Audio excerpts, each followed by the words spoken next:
आइए मिलते हैं हमारे युवा किसान सत्यवान से। शहर से पढ़कर आया ये नौजवान वैज्ञानिक तरीकों से खेती करता है और भरपूर फसल उगाता है। मिट्टी से सोना उपजाता, सारे जग की भूख मिटाता। अब किसान हो गया ताकतवर, टेक्नोलॉजी आई है घर घर। और ये है सत्यवान का पड़ोसी किसान किशन लाल। अब तक मैं अपने बाप दादा का नाम रखने के लिए खेती करता रहा, पर अब मुश्किल बढ़ गई है। गांव वाले कुछ भी कहें, इज्जत से खाली पेट नहीं भरता। ये खेत बेचकर शहर चला जाता हूं, कोई ना कोई काम मिल ही जाएगा। रामू और हरिया भी तो वही हैं। अरे यहां मेरी फसल मर रही है और ये सत्या खुशहाली के गीत गा रहा है। हर बार शहर से अच्छे खाद बीज ले आता है। जरूर इसके पास बहुत पैसा है।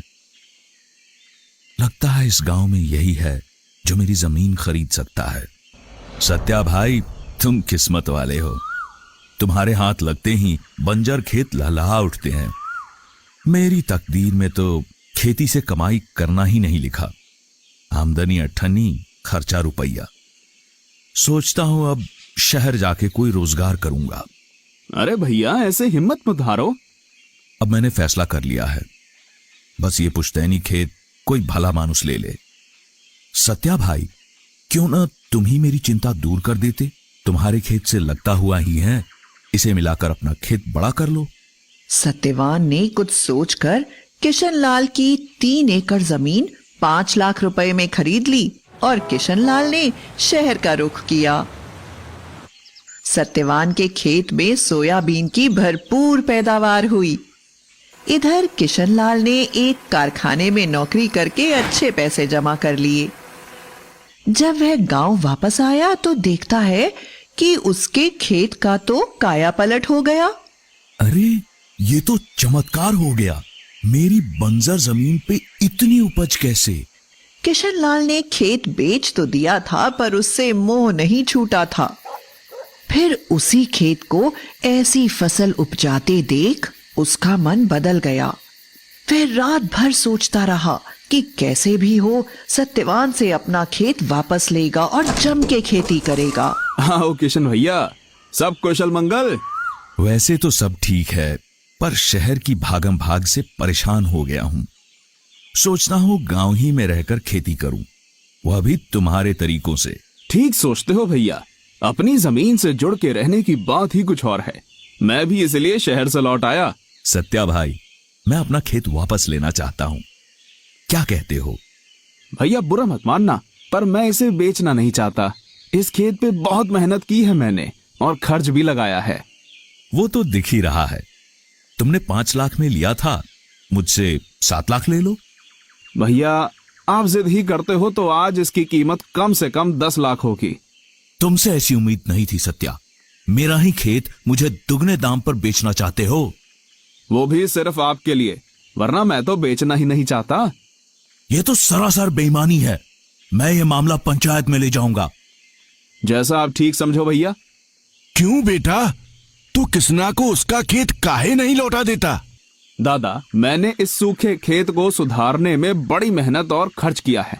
मैं तो बेचना नहीं चाहता था, पर किशन भैया अड़ ही रहे हैं, तो उचित कीमत तो लूंगा ना। लालच की हद होती है। 5 लाख की जमीन के 10 लाख मांग रहे हो। भैया जब जमीन आपके पास थी तो एकड़ की मुश्किल से 4 क्विंटल सोयाबीन होती थी, अब पूरे 9 क्विंटल उतरती है। भैया ऐसा भी हो सकता है क्या? क्विंटल ऐसा भी हो सकता है? अरे मुझे तो यकीन ही नहीं होता। हैं?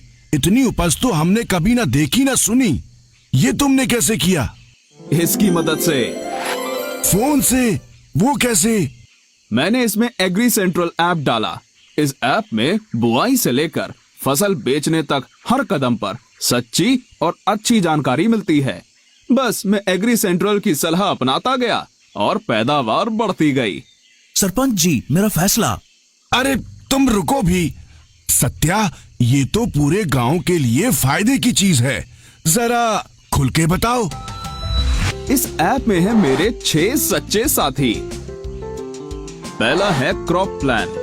ये मुझे अपनी बुआई की तारीख के हिसाब से बताता है कि खेत को कैसे तैयार करना, कब कौन सी खाद डालनी है, कब कौन सा स्प्रे करना और कब सिंचाई। और हाँ, खाद, बीज, दवाई सबके लिए अच्छी गुणवत्ता वाले विकल्प भी सुझाता है। काका, साल दर साल हम एक ही तरह की फसल लगाते हैं। इससे मिट्टी की उत्पादकता कम हो जाती है और रोगों का हमला भी बढ़ता है। एग्री सेंट्रल बताता है कि फसलों का फेरबदल कैसे करें ताकि मुनाफा बढ़े, खेत उपजाऊ बने रहे। पर मैंने तो हर साल अलग फसल लगाई, महंगी खाद और दवा भी डाली, पर ऐसी फसल कभी नहीं हुई। आपको पत्तियां जली हुई दिखाई देती थी तो आप उन पर झुलसा रोग की दवा छिड़कते थे, पर असल में आपके खेत की मिट्टी में कीड़े थे जो फसल को जड़ से खा रहे थे। मुझे इसका पता चला साथी नंबर 2 से, जिसका नाम है क्रॉप केयर। इसमें मैंने पौधे की जड़ों की फोटो डाल दी और इसकी जबरदस्त तकनीक ने बताया कि ये नीमीटोड नाम का कीड़ा है। फिर उसका उपचार भी बताया। आज खेत में कीड़ों का नामो निशान नहीं है। ये सब कर भी लें, पर इंद्रदेव का क्या भरोसा। मेरी फसल अच्छी हुई थी, पर कटाई करके रखी और अगले ही दिन भारी बरसात आ गई, सारा माल खराब हो गया। इसी मर्ज की दवा है मेरा साथी नंबर 3। इसको देख लेते तो तुम्हें अगले 15 दिन के मौसम का पूर्वानुमान मिल जाता और तुम अपनी फसल बचा लेते। अच्छा, अब मैं परिचय करवाता हूँ चौथे साथी मार्केट व्यू से। अच्छी पैदावार लेना ही काफी नहीं, उसको अच्छे भाव पर बेचना भी तो होगा। इसमें सब फसलों के देश भर के भाव और उनके उतार चढ़ाव की जानकारी मिलती है, जिससे मैं तय करता हूँ कि फसल कब और कहाँ बेचनी है। अरे वाह, मैं तो हमेशा अपना धान लाला को ही बेचता था, अब मुझे सही दाम मिलेगा। मेरा 5वां साथी बुलेटिन भी बड़े काम की चीज है। इसमें मैं कृषि जगत की खबरें पढ़ता हूँ। कौन सी नई तकनीक आ रही है, सरकार की कौन सी योजना फायदेमंद है। इसी ने मुझे बताया कि स्प्रिंकलर सेट पर 80% अनुदान है। छठा और सबसे अनोखा साथी है फार्म वॉइस। आप सबने फेसबुक तो देखा ही होगा। समझो ये किसानों का अपना फेसबुक है। इससे मैं दूर दराज के किसानों से जुड़ता हूँ, अपनी समस्याएं साझा करता हूँ और हो सके तो दूसरों का समाधान भी करता हूँ। एग्री सेंट्रल के वैज्ञानिक भी अपनी सलाह देते हैं। ये सब तो अंग्रेजी में होगा, वो हमें कहाँ आती है। नहीं जतिन दादा, ये ऐप हिंदी में भी है। आप अपनी भाषा में पढ़ सकते हो और लिख भी सकते हो। जब ये ऐप इतना सब कुछ देता है तो इसकी कुछ फीस भी तो होगी। नहीं रमेश, ये बिल्कुल मुफ्त है। लाओ, अभी तुम्हारे फोन में डाल देता हूँ। भाई, तुमने वाकई में कमाल कर दिया।